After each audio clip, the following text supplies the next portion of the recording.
Iran has been very clear and vocal about its red lines. Iran has warned Azerbaijan and Turkey that it will not tolerate any border or sovereignty changes to Armenia.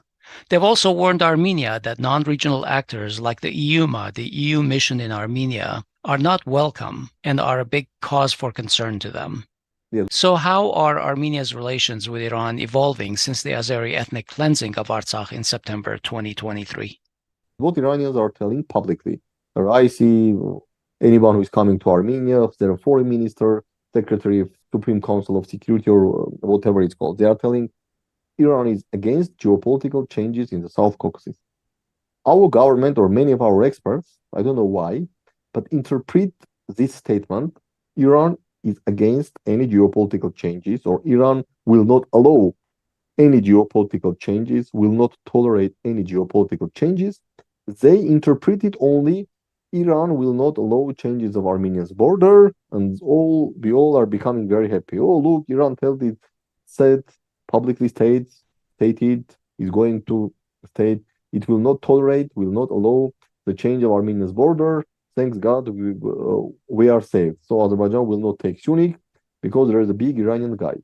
But they forget to mention that when Iran is telling I will not tolerate and I will not allow geopolitical changes, it's not only about change of borders. Yes, it's about a change of borders, but not only.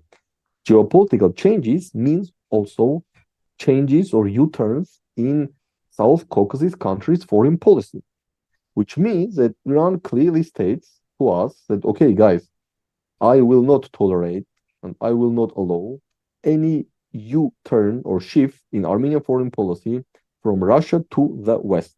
Same way which I will not tolerate and I will not allow the changes of Armenia's borders.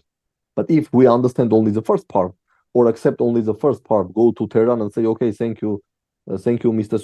Supreme Leader, if of course you can use term Mr. to Supreme Leader or whatever.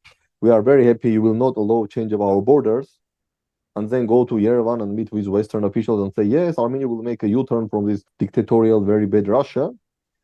And then, okay, Iranian will say, okay, guys, if you think that we are idiots, sorry, but we have an empire 3,000 years ago.